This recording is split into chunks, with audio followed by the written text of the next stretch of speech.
네, 우리 10절 말씀만 다시 한번 독해 볼까요? 시작. 그러므로 내가 그리스도를 위하여 약한 것들과 능력과 궁핍과 박해와 곤고를 기뻐하노니 이는 내가 약한 그때에 강함이라. 아멘. 아멘. 네, 우리 함께 인사했으면 좋겠습니다. 네. 자, 우리 주님의 이름으로 축복합니다. 주님 안에 사랑합니다. 참 우리가 함께 영상으로 이렇게 또 예배했지만 우리가 현장에서 또 이렇게 오래간만에 뵙는 우리 김수환 집사님 가정 축복하고요. 우리가 눈을 마주치면서 또 함께 서로 축복하고 사랑을 고백했으면 좋겠습니다. 시작. 주님의 이름으로 축복합니다. 네, 주님 안에서 사랑합니다. 네, 그래요. 네.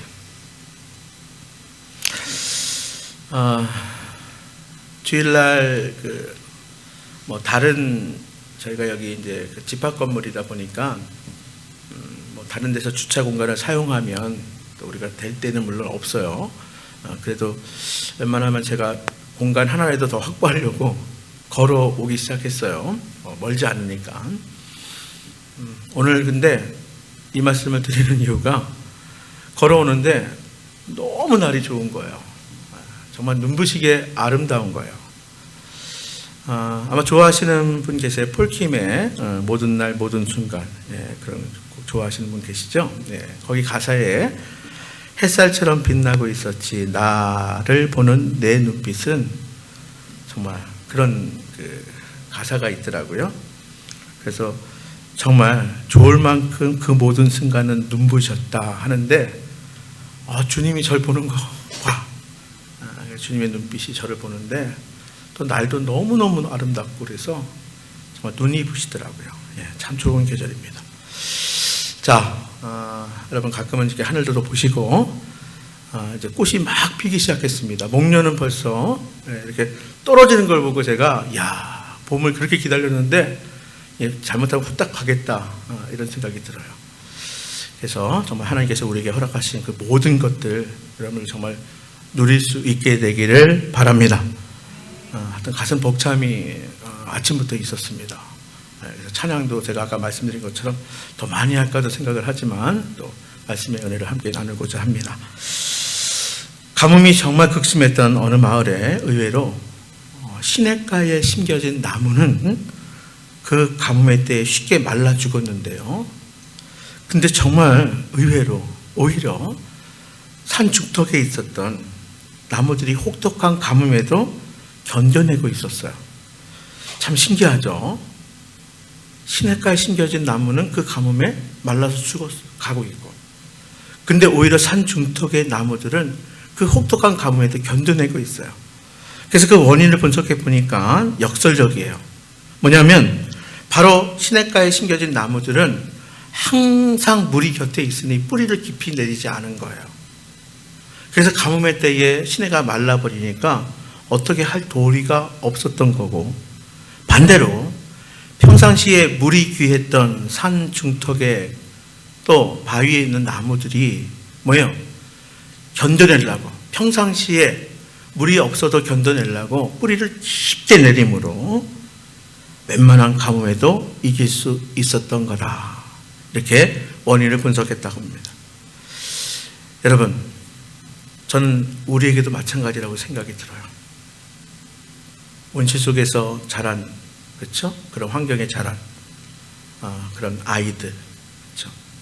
그런 우리 자신이 우리가 인생을 살다 보면 크고 작은 어려움이 오잖아요. 비바람이 몰아치잖아요. 그렇죠? 쉽게 꺾이는 거예요. 쉽게 무너지는 거예요. 여러분, 오늘 아침 본문 말씀에 등장하는 사도 바울, 한마디로 정말 강한 사람이에요. 위대한 사람입니다. 신약 성경의 3분의 1을 사도 바울이 썼어요. 그리고 우리 기독교의 모든, 그렇죠? 저 같은 이제 목사는 신학을 배울 때 조직 신학을 배우는데 사실은 그 모든 많은 부분은 사실은 예수님은 하나님 나라 복음을 전하고 가르쳤지만 우리가 기독교 믿는 신앙은 사도 바울이 거의 정립을 합니다. 그리고 또 사도 바울의 그 열심, 열정, 이루 말할 수 없죠. 지금도 정말 성지순례 하면 이스라엘만 생각하는데 그렇지 않아요. 한 군데가 더 있어요. 터키, 그리스, 로마. 이게 바로 사도 바울의 바로 발자취가 거기에 있어요. 사도 바울이 순교한 땅은 바로 로마예요. 자, 그런데요, 오늘 본문 말씀을 기록한 이도 사도 바울인데, 근데 이 사도 바울은 우리가 생각하는 것은 참 위대하다, 훌륭하다, 참 믿음이 강하다 하지만 약점이 많았던 사람입니다. 근데 이 약점이요, 치명적이기까지 해요. 그리고 불가항력적인 약점입니다. 이게 문제예요. 아니, 약점 없는 사람이 어디 있어요? 근데 그 약점이 어떻게 해볼 도리가 없어요. 그것도 살아가는데 너무 치명적인 약점이라는 거예요. 사도 바울에게는 특별히 육체에 큰 가시가 있었다. 성경이 우리에게 증거하고 있습니다. 자, 우리가 이 가시 여러 가지로 학자들이 사실은 설명하고 있는데, 주로 대표적으로 주류적으로 볼 때는 이 육체적인 가시가 간질이었다, 이렇게 주로 보고 있습니다. 저는요, 이 육체적인 가시, 간질, 여러분 주변에서 혹시 경험해 보았습니까? 아마 많은 사람들을 만나는 분들은 사실은 대하고 하면 경험해 봤을 거예요. 저는 제가 함께 자랐던 후배도 그랬었고요, 여자 후배도. 그 다음에 저희 지방의 목회자 한 분도 이 질병이 있어요. 크고 나서 거의 이제 발병하지 않지만 아주 결정적인 순간에, 자, 그 마음 여러분 이해할 수 있겠어요? 이게 사도 바울에게 있어서 육체적인 큰 가시를 가지고 있었다는 거예요. 사도 바울이 어떤 사람이에요? 복음 증거자예요. 영적 지도자입니다. 여러분들 담임 목사가 바로 이런 가시를 가지고 있다고 한번 생각해 보세요. 제가 이 가시를 가지고 목회를 하고 예배를 인도하고 말씀을 전한다고 한번 생각해 보세요. 저를 받아주실 수 있겠습니까? 제 스스로 정말 아무렇지도 않게 사역할 수 있을까요? 자, 그런데도요, 여러분 결론은 뭐냐면 사도 바울이 이런 불가항력적인 약점을 거뜬히 극복했다는 거예요. 극복했을 뿐만 아니라 위대하고 아름다운 인생을 살았다는 거예요. 그의 사역이 그 누구하고 비교하기 못할 정도로 위대한 사역을 했다는 거예요. 여러분 어떻게 이것이 가능했을까요? 여러분 그것은 하나님의 능력이 내 약점보다 크다는 것을 굳게 믿었기 때문이다. 저는 이렇게 생각해요. 내 약점보다 하나님의 능력이 훨씬 더 커요. 내 약함보다 하나님의 강함이 훨씬 더 커요. 여러분 믿음은요 바로 이런 거예요. 믿음은 전능하신 하나님께 대한 전적인 신뢰가 믿음입니다. 따라서 믿음의 사람은 전능하신 하나님의 말씀을 확신하는 거예요. 내 가시가 빠지지 않아도 그럼에도 하나님을 신뢰하는 것, 하나님의 말씀을 확신하는 것, 이게 믿음이에요. 여러분 사도 바울의 강점이 바로 여기에 있었다는 거예요. 내 문제보다 내 약함보다 하나님의 능력을 본 거예요. 여러분 믿음은 보지 못하는 것들을 보는 것 아니에요. 남들이 보지 못하는 것을 보는 게 믿음의 사람들이에요. 내 약함 보여요. 나의 약점 보여요. 나뿐만 아니라 다른 사람에게도 보여요. 그러나 나는 나의 약함보다 나의 약점보다 하나님의 능력을 보는 거예요. 나의 결점, 내게 비록 선천적이고 치명적인 단점이 있더라도 하나님의 은혜를 경험하면 되는 거예요. 여러분 우리는 종교생활 하는 거 아니에요. 내가 신앙생활 하는 거예요. 내가 믿음의 삶을 사는 거예요. 내가 어떠하더라도 치명적인 그 무엇이 나에게 있다 하더라도 전능하신 하나님 신뢰하고 하나님의 능력을 분명히 확신하며 믿으며 하나님의 은혜를 경험하면 그럼 환경 상황 우리가 그렇게 두려워하는 걱정하고 염려하는 환경 상황 넉넉히 이기고 극복할 수 있게 되는 거예요. 그래서 사도 바울은 이렇게 결론을 내리는 거예요. 오늘 본문의 10절 말씀 마지막 말씀이에요. 결론이 이거예요. 그래서 사도 바울은 읽어볼까요? 시작. 그러므로 내가 그리스도를 위하여 약한 것들과 능욕과 궁핍과 박해와 본고를 기뻐하노니 이는 내가 약한 그때의 강함이라. 저는요 못되신앙입니다. 저는 여러분도 알다시피 목사예요. 그런데도요 서신서를 보면 항상 기뻐하라, 범사에 감사하라. 이게 가능해? 아니 어떻게 항상 기뻐해? 어떻게 모든 일에 감사해? 이게 가능할까? 그런데요 가능하더라 이거예요.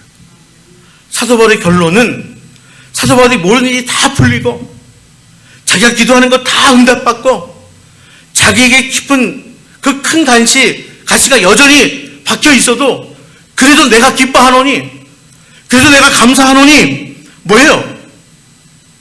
내가 약할 때 강합니다. 내가 약할 때 오히려 그때가 강하기 때문에 내가 강한 게 아니라 날 강하게 하시는 그 하나님, 내가 믿기에 확신하기에 이 말씀 순종하며 따르며 나갈 때에 그럴 때 비로소 내가 하나님의 선택받은 백성이구나, 내가 하나님의 사랑받는 자녀이구나 매일매일 확인하니 그래서 기뻐하는 거예요. 그래서 감사하는 거예요. 항상 기뻐하는 거예요. 모든 일에 감사하는 거예요. 이게 가능한 삶이라는 거예요.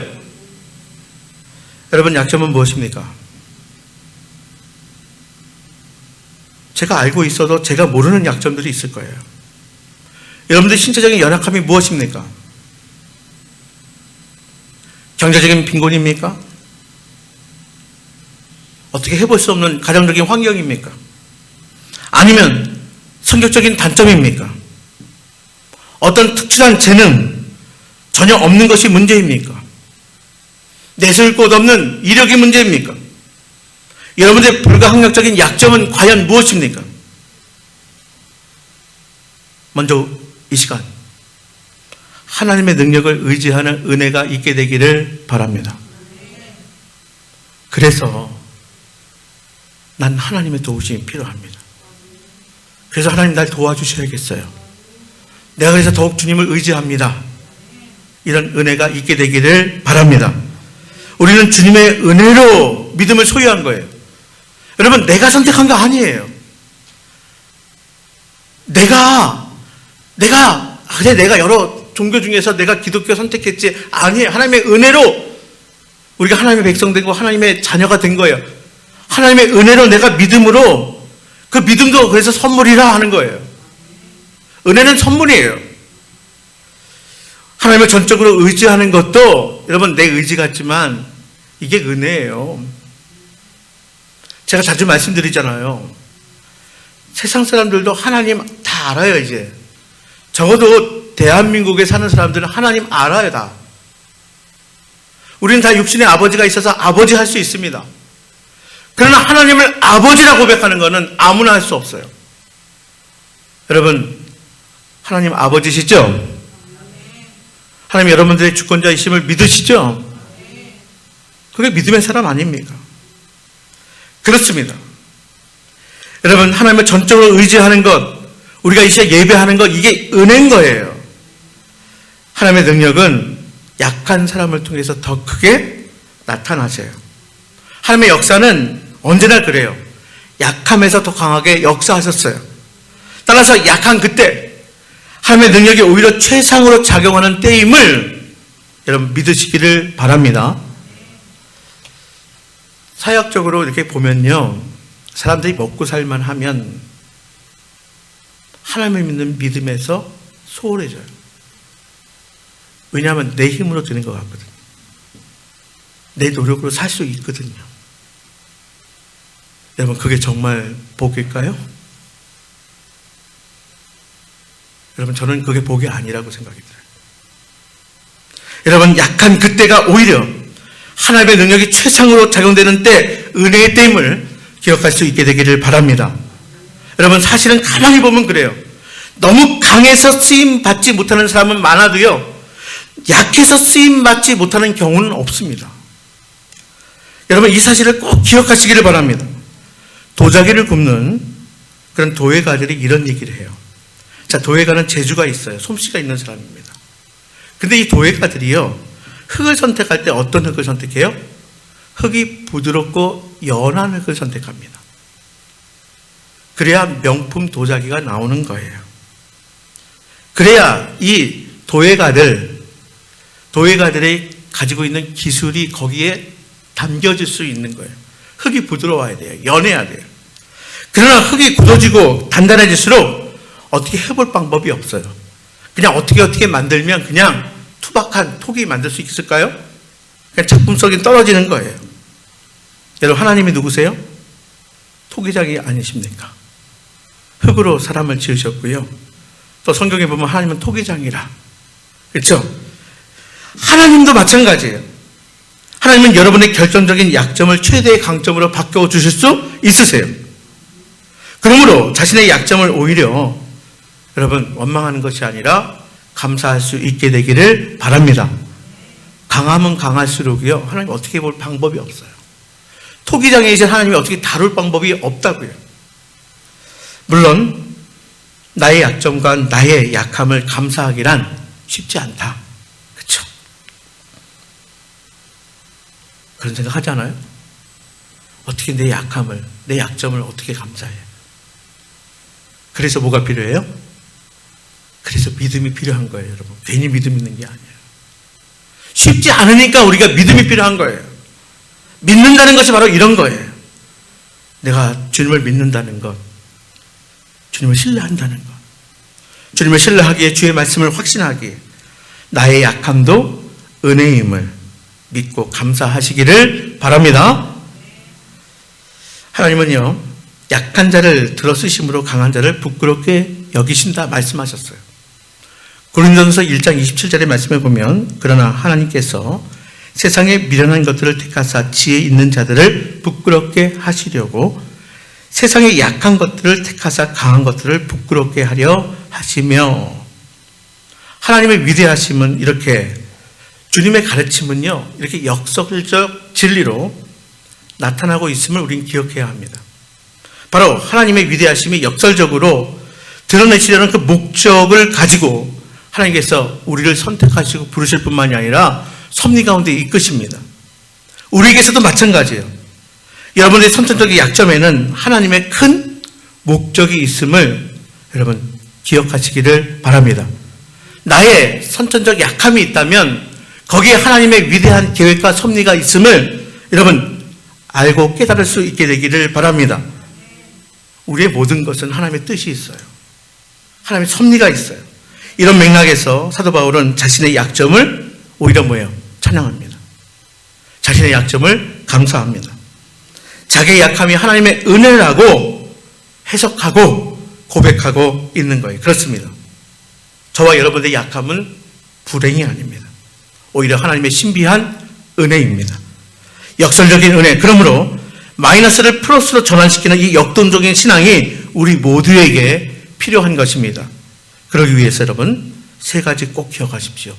첫째로, 약점은 우리를 교만하지 않고 겸손하게 한다는 사실을 확신하시기를 바랍니다. 하나님 제일 싫어하는 사람이 누구라고요? 교만한 사람이에요.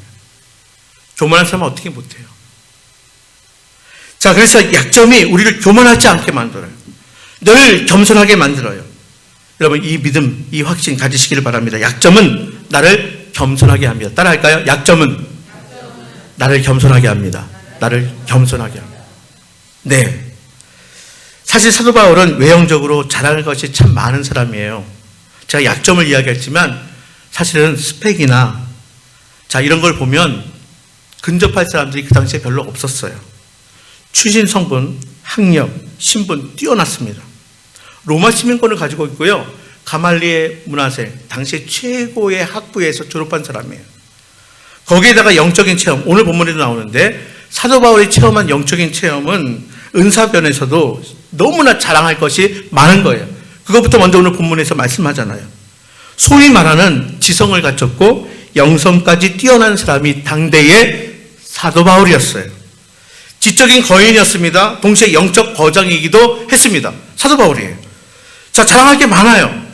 그런데도 그런 사도 바울을 겸손하게 하시려고 육체의 가시라는 것을 주셨다는 거예요. 오늘 본문 고린도서 12장 우리가 다 읽진 않았지만 이 고린도서 12장은 대칭적인 구조로 전개돼요. 우리 오늘 본문 말씀만 해도 1절부터 6절까지는 사도 바울을 높이신 하나님의 은혜를 강조해요. 6절까지 사도 바울을 이렇게 높이셨어. 그 하나님의 은혜를 강조하고요.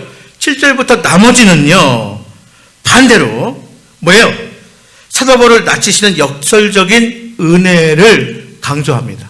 그러니까 앞에 부분은 사도 바울을 높이신, 사도 바울이 갖춘 것, 경험한 영적 체험, 이걸 통해서 높여요. 그리고 7절부터는 바로 사도 바울을 낮추시는 역설적인 은혜를 강조하고 있다는 거예요. 사도 바울이 지나온 14년 동안에 여러분 다 알다시피 1차, 2차, 3차, 3차의 선교회, 이 선교를 통해서 소아시아, 유럽 선교에 위대한 공적을 쌓였어요. 그 위대한 사도 바울이요, 정말 자랑할 것이 얼마나 많이 있습니까? 그런데도 불구하고 교만에, 자랑에 빠지지 않게 하려고 만든 장치가 뭐냐면 바로 가시라는 거예요. 장치를 심어놨어요. 자랑할 것이 너무 많아요. 실제로 그런 업적을 남겼어요. 근데 교만하지 않게 하시려고 뭐예요? 치명적인 약점. 이 약점이 사도 바울로 하여금 사실은 교만할 수 없었던 거예요. 자, 7절 말씀 함께 읽어볼까요? 7절 말씀입니다. 시작. 여러 계시를 받은 것이 지극히 크므로 너무 자만하게 하지 않으시려고 내 육체에 가시 곧 사간의 사자를 주셨으니 이는 나를 쳐서 너무 자만하지 않게 하려 하심이라. 아멘. 여러분, 이해하기 쉽게, 여러분 성경은 여러 번역본을 보면 참 좋은데 혹시 개역 개정이 좀 어렵다 하면 새 번역을 보면 참 좋아요. 자, 여기 이렇게 돼 있어요. 내가 받은 여러 가지 엄청난 계시 때문에 사람들이 나를 과대평가할지 모릅니다. 그러므로 주께서는 내가 교만하지 않게 하시려고 내 몸에 가시를 주셨습니다. 그것은 사단의 하수인이라고 할 수 있는데 그것으로 나를 치셔서 나로 하여금 교만하지 않게 하려 하신 것입니다. 그렇습니다. 하나님은 우리가 교만에 빠지는 것을 방지하기 위해서 뭐예요? 약점을 주셔요. 결정적인 약점이 될 때도 있어요. 그러므로 나의 약점이야말로 하나님의 목적하시는 그 고상한 은혜. 그러니까 내가 좀 차원이 낮고 아직 사실은 뭐 그냥 수준 높지 않은 나는 잘 이해하지 못할 수 있어요. 자, 그러나 이것이 하나님이 목적하시는 고상한 은혜임을 확신하시고 믿으시기를 바랍니다. 여러분, 나만 가지고 있는 약점이 있으십니까? 하나님, 이것만큼은 하나님 나를 좀 이 가시만큼은 빼주셨으면 좋겠어요. 자, 그런데 오히려 그것이 나로 겸손하게 하기 위한 하나님의 은혜임을 알고 감사할 수 있게 되기를 바랍니다. 다음 둘째로요, 약점은 하나님께 더욱 기도하게 합니다.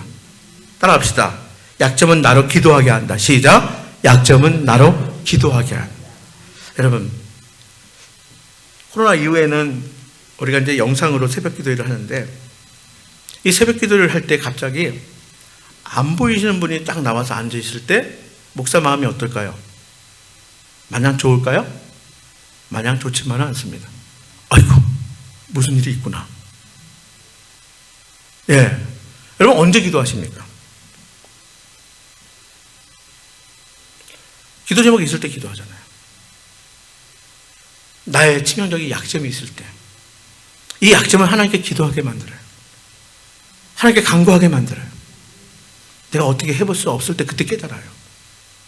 그렇구나. 나는 이렇게 연약하구나. 난 능력이 없구나. 내가 지금 내 힘으로, 내 경험으로 살아온 것 같은데, 내 여러 가지 많은 방법들로 살아온 것 같은데 할 수 없을 때가 있어요. 우리 인생 가운데 만나잖아요. 그래서 사도 바울은 자신의 치명적인 약점 때문에 자주 기도합니다. 수시로 무릎 꿇고 기도했어요. 예수님도 사역 가운데 수시로 기도하셨어요. 하물며 사도 바울이 너무나 당연하지 않아요. 자, 오늘 본문의 8절 말씀에 보면, 자, 이것이 내게서 떠나가게 하기 위하여 내가 3번 주께 간구하였다. 작정기도 3번이나 했어요. 뭘 위해서? 그 육체의 가시를 위해서 3번이나 기도했대요. 한마디로 얘기해서 작정해서 3번이나 기도했어요.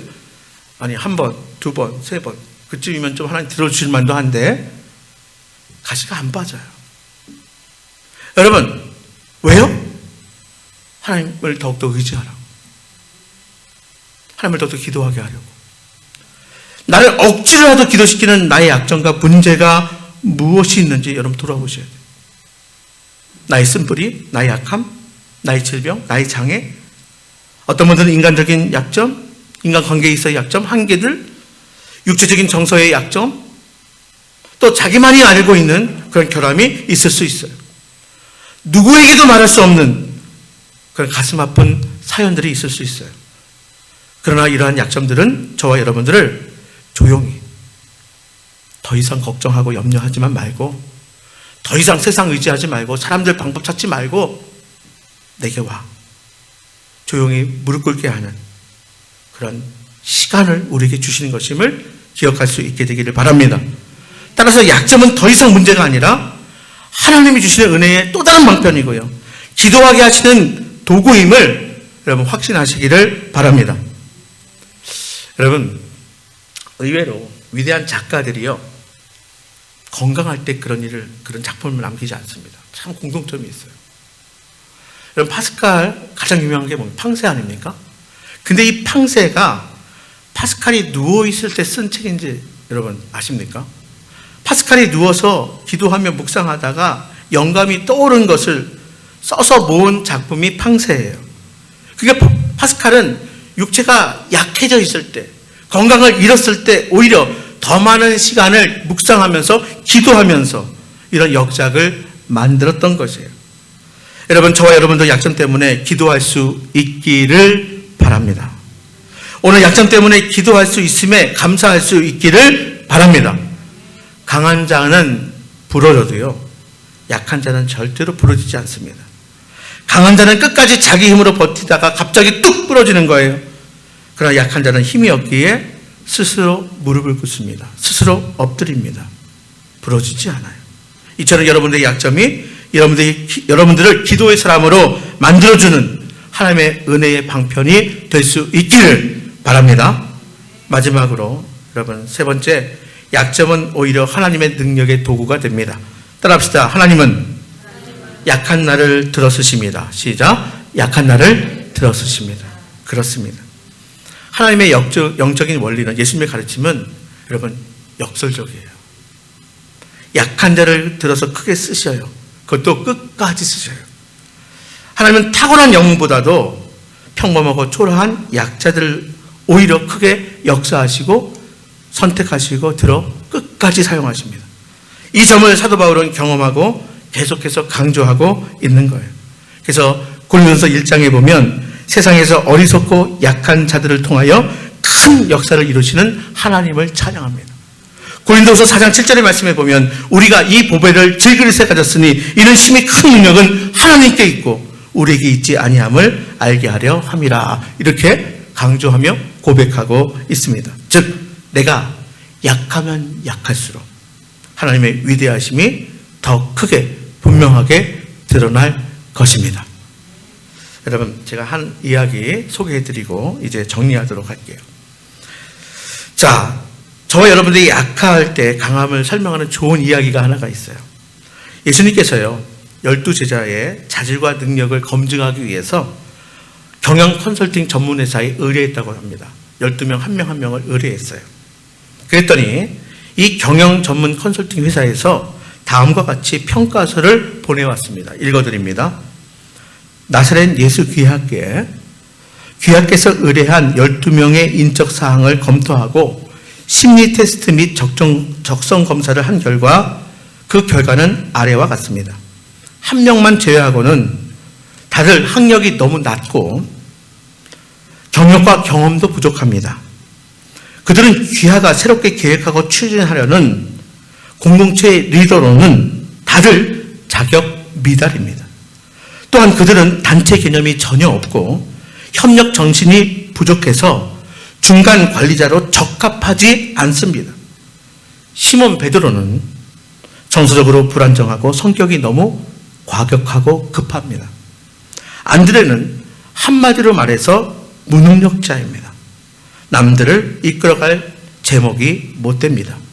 세베대의 아들 야고보와 그의 형제 요한은 공동체의 이익은 제쳐놓고 자신 개인의 이익을 추구할 가능성이 매우 높습니다. 도마는 매우 부정적이므로, 그리고 일의 추진력은 말뿐 별로 없습니다. 마태는 계산이 빨라 자기 이익을 위해서라면 어떤 일을 하게 되는지 아무도 예측할 수가 없습니다. 알페오의 아들 야고보와 다데오 및 가나나인 시몬은 사회혁명을 노리는 과격한 불온 사상에 깊이 감염되어 있는 요주 인물입니다. 단 귀하가 추천한 12명 중 그래도 긍정할 만한 사람이 있다면 가룟 유다 한 사람뿐입니다. 그는 매우 유능한 편입니다. 사회 지식도 풍부합니다.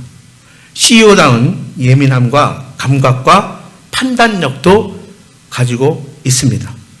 사교성도 있어서 권력 상층부와 잘 접촉할 수 있는 인물입니다. 매우 강한 동기가 있고 의욕도 가득 차 있습니다. 생각한 것을 실행할 결단력도 있습니다. 따라서 본 경영 컨설팅 전문회사는 가룟 유다 한 사람만 추천하는 바입니다. 그 밖의 사람들에 대해서는 귀하께서 다른 사람들을 찾으시기를 바랍니다.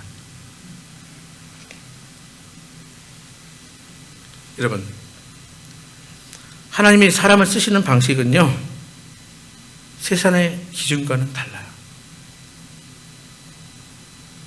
하나님은 세상과는 다른 기준을 가지고 계셔요. 그 기준은 세상의 능력이 아니에요. 성령의 기름 부으심, 성령의 능력, 복음의 능력. 세상은 세상의 능력을 요구하지만 하나님은 세상의 능력이 아닌 복음과 성령의 능력을 바로 누리고 경험하는 사람을 찾으십니다. 그래서 사도 바울은 오늘 본문 9절 말씀에 마지막으로 놀라운 선언을 하는 거예요. 자, 우리 9절 말씀 하반절을 볼까요? 9절 하반절에 그리스도의 시작, 그리스도의 능력이 내게 머물게 하려 한다. 여기에 그리스도의 능력이 내게 머물게 하려 한다. 머무르다. 이건 굉장한 의미를 가진 단어예요. 자, 물론 신약 성경이니까 헬라어로 쓰여졌어요. 그런데 이 머무르다, 이게 뭐냐면 구약시대에 하나님의 영광이 머무는 것. 하나님의 영광이 구약의 성막 위에 머무를 때, 이때 쉐키나, 이 단어를 써, 쉐키나. 하나님의 영광이 성막 위에 임하는 쉐키나의 영광. 하나님의 능력이고 하나님의 임재를 머무는 것. 여러분, 내가 약할수록 하나님의 능력이 내 위에 머문다는 사실. 내가 약할 때 강함이 되는 그 이유가 뭐냐면 하나님의 쉐키나의 영광, 하나님의 능력이, 성령의 능력이 그 위에 머문다는 거예요. 아주 놀라운 은혜의 말씀이에요. 여러분, 그렇습니다. 하나님의 능력이 내게 고정되면 연약한 나는 주님의 능력으로 더욱 크고 강한 자가 될 것입니다. 이것이 약한 자에게 주시는 하나님의 은혜예요. 이것이 약점을 가진 하나님이 주시는 축복이고 능력인 것이에요. 자, 이제 사도 바울은 오늘 이 시간 저와 여러분들에게 증언합니다. 내가 주님 안에서 행복한 것은 내가 약할 때, 그때 오히려 강하기 때문입니다. 여러분, 지금 약심이 있습니까? 여러분, 지금 행복을 가로막고 있는 장애물이 무엇입니까? 여러분에게 고통을 가져다주는 문제가 무엇입니까? 세상은 너무나 많은 것들로 바로 우리의 행복을 가로막고 있습니다. 여러분을 위축시키고 있습니다. 웬만하면 세상은 여러분들 넘어뜨리려고 하고 있습니다. 그러나 하나님의 능력이 여러분 위에 고정되어 있다는 사실을 기억하시기를 바랍니다. 하나님의 능력이 여러분에게 머물러 역사하고 있다는 사실을 믿음으로 바라볼 수 있게 되기를 바랍니다. 하나님은 약한 자를 들어서 크고 강하게 쓰시는 분이십니다. 그러므로 우리들은 얼마든지 우리의 약점을, 나의 약함을 역이용할 수 있습니다. 최악의 조건이 곧 최선의 계기가 될 수가 있습니다. 약점을 강점으로 얼마든지 만들 수 있습니다. 사람으로는 불가능해요. 하지만 하나님으로는 모든 것이 다 가능합니다. 믿음이 없는 자에게는 할 수 없게 보입니다. 하지만 믿는 자는 다 할 수 있습니다. 세상은 못한다고 포기하게 합니다. 하지만 하나님의 자녀들은 할 수 있습니다. 여러분들의 능력, 바로 하나님의 능력입니다. 능력의 이름, 응답의 이름, 예수 그리스도의 이름으로 여러분들 축복합니다. 여러분 잘 될 것입니다. 승리할 것입니다. 우리 옆 사람에게 함께 인사할까요? 축복할까요? 잘 될 것입니다. 승리할 것입니다. 시작. 잘 될 것입니다. 승리할 것입니다.